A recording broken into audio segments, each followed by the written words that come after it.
as long as I can get my screen to cooperate. Here we are.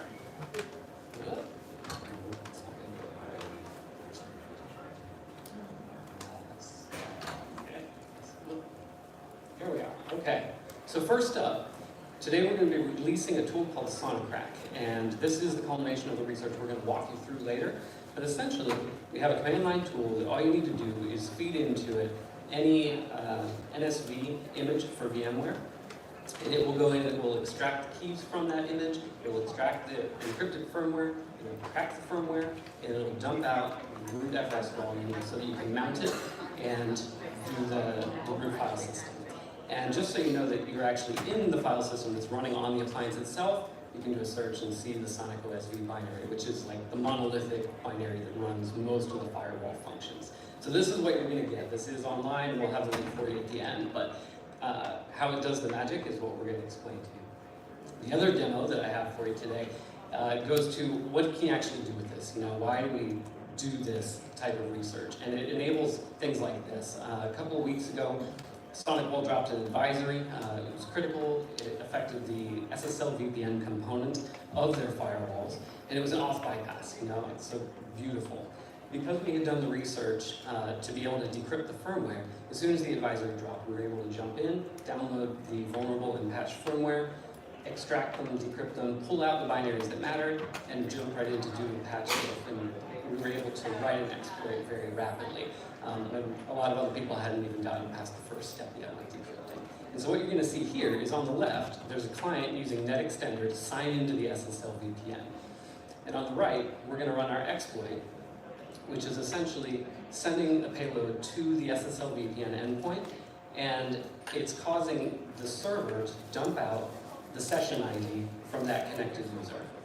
And once they have the session ID, they can bypass all the other authentication mechanisms, including MFA, figure out the username for the account, get all of their private routes, dump a configuration so they could take over the session if they wanted to.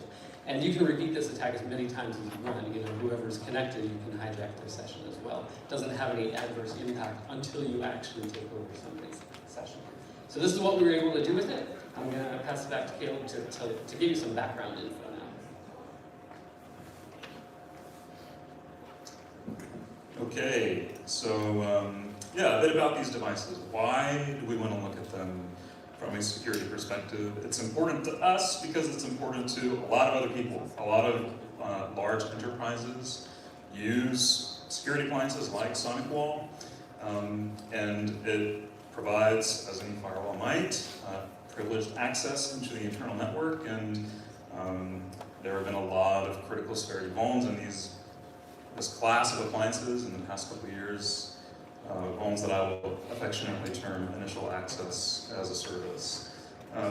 You need to dig into the firmware because you got to look at the code if you want to root cause a vulnerability. So in the news, every week or two, you'll hear about such and such RCE in this device. If you want to go further than just reading a news report and get your hands on the vulnerable code, you need access to the firmware. And kind of like John pointed out, when we say firmware, we mean the file system that's on the appliance at runtime, so the scripts and binaries and everything, that's usually not directly accessible. Like, even if you're an administrator, most devices don't provide administrative, interactive access to the root file system. At most, you'll usually get into a CLI shell jail, providing you with limited administrative functions. Juniper's is kind of like the main exception I found to that. They drop you straight into a root shell, and the file system is pretty useful.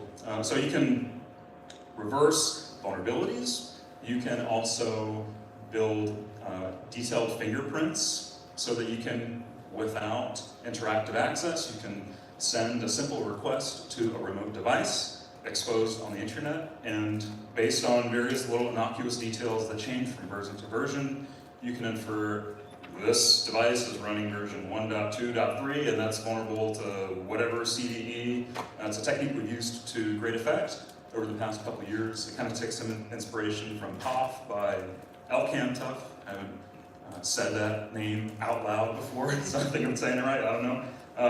And we've published PanOS Scanner in the past, if you've ever looked at public-facing iOS instance is kind of the same thing. So the process here is you sample a lot of different releases of firmware and try to tease out those differences, and you can build a version table. So a lot of people use the artifacts from this research. If you're a sysadmin or if you're doing attack surface management, you might want to make sure that these devices are patched wherever you happen to use them. If you are a pen tester, you'll use some of the exploits that we make and publish. Defenders will also typically use detection artifacts coming from the exploits. And here's a brief preview of some of the stats that we've published about before, but I'm summarizing here. By exercising some of these fingerprinting techniques, we can see, first of all, a little less than 500,000 SonicWall firewalls out on the internet, many of them end of life. Many of them also, like more than half, when we checked, were exposing the management interface publicly, along with the SSL VPN interface. A lot of them are also unpatched for these high and critical severity vulnerabilities. So these are some of the trends that we like to pay attention to. And as we've watched over the past few months, there are some positive trends. Less devices are exposing the management interface. That's good.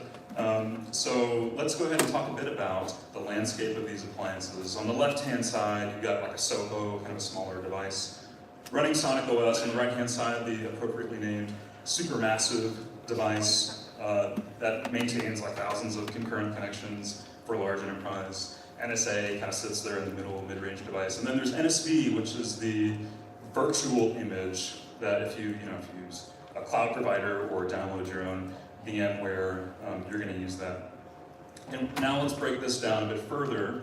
On the top, I've got the different appliances that I mentioned, and on the left-hand side, you have the different major releases of Sonic OS. And where they intersect, you see that the firmware is shipped in different formats. So you have the SIG format, which is a monolithic binary. It's encrypted. There's no key embedded in it. So the only way typically to decrypt it is you deploy that encrypted firmware to a hardware device, and the hardware has a key built in that's going to decrypt the firmware.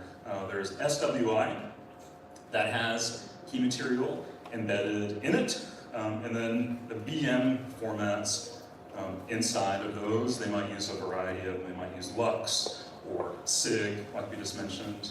There have been a variety of attempts at decrypting these different packages of firmware. A couple years ago, Catalpis, a security researcher in Praetorian, they cracked the LUX encryption that was being used in some of the VM images. Later on, last year at BishopFox, we cracked the SWI format. We wrote about that. I put the blog post link there below. We also cracked the SIG format that's being used in the, if you look at the left-hand side, you see there's an X after Sonic OS for some of the most recent versions. And in those VM images, they started using not LUX, but SIG. So that's the target of today's research we're going to talk about. And then Katapa, again, mentioned before, cracked the SIG format for a lot of the hardware appliances. So if you look across the whole landscape, the vast majority of firmware releases are accessible for good faith vulnerability research. And the remaining ones, if you can get your hands on a key, then the technique is out there, so you can get access to it as well. So with that backdrop, John is going to do a deep dive on how we cracked this particular SIG format. So John, take it away. Yeah, this is your fair warning. This is going to go deep, and it's going to get a little convoluted. I'm going to try and signpost for you along the way. So just, if it gets in over your head, don't worry about it. Pick up what you can, and I'll try to bring it all back together for you by the end, okay? So, first step in reverse engineering firmware, of course, is always acquiring it. Unfortunately, SonicWall makes this relatively easy. You can sign up for an account and get into their support center. You can sign up for a free trial of SonicWall, and that allows you to download the NSV images. So that is what we're going to do. Of course, if you actually purchase a device, then you get a license which gives you access to other firmware images as well. But for this, we're going to focus on the virtual machines because they have everything that we need. Now, before we talk about SonicWall, I want to set some expectations, right? Because as you do this kind of work, you build up kind of a roadmap in your head about how things typically should go. So if we're reversing a virtual machine that we know is unencrypted, it's going to look something like this. We start with a VMware OVA bundle, and we can unpack that just using tar, right? And inside there's a bunch of files that VMware will use to set up the virtual machine. The only one that we care about is a virtual disk image, the VMDK file. If we unpack that using like 7-zip, what we'll find inside there are a bunch of volume images that actually get mounted into the virtual machine at boot time. They can be in different formats depending on the OS. But at least one of those virtual machine images will have the firmware contained within it. And again, it depends on the software. You know, the firmware can be bundled in different ways, but usually it's just a matter of unpacking it if it's unencrypted. And then we get access to the root file system. So this is the simple case, right? And we've seen some like that. It gets trickier when you use encryption. It starts out looking the same, where you unpack the OVA, pull out VMDK, and then you get your volume images. But when you open up the volume images, you get your firmware, and it's encrypted. So you can't just unpack it like before. The keys have to be found somewhere. And like Caleb was saying, on a hardware appliance, those keys are usually kept outside of the firmware itself. And hopefully they're in secure storage on a TPM, but they may just be on like a flash chip that's on the board. But you don't have that option in a virtual machine. So if you're distributing a VM, the keys have to be in there somewhere. And the typical place that we end up finding them is within the bootloader. I mean, if you get lucky, they might just be sitting in one of the volume images alongside of the firmware, but it's not often the case. Usually they're buried somewhere in the bootloader because it handles the boot process, and during that setup process, it's going to be doing the decryption and then loading the root file system.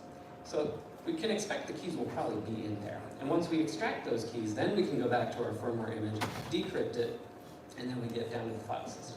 So when we started our research on SonicWall, this is what we were expecting to find. Here's what we actually did find.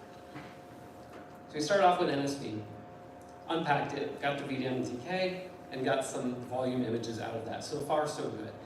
There are a bunch of them, but they're in image format. It's easy enough we can mount them and take a look at their contents. Turns out that with Sonic OS X, which is when they added the SIG format, there are only 2 volumes that actually contain files. One of them is the install cache, and it does have our SIG formatted firmware in there. Now, if there was any question about whether or not it was encrypted, it's easy enough to tell, right? One of the tools that we often use in this type of research is binwalk. It's a multi-tool that does a lot of really easy things. If you run binwalk on this file, it doesn't recognize any signatures of files embedded within it. It's a blank slate. And if you use binwalk's entropy analysis on it, you just get a flat line of like high entropy across the board, which is a really good sign that the thing is encrypted. So that is our encrypted firmware image sitting there in the install cache volume. The other volume that has a file is the boot volume. And what we find in there is a file called bootx64.efi. It's EFI bootloader. Probably grub. We'll validate that assumption in a minute. But so far, this is all conforming to what we expected. You know, we have 2 files. The image, one's a lock,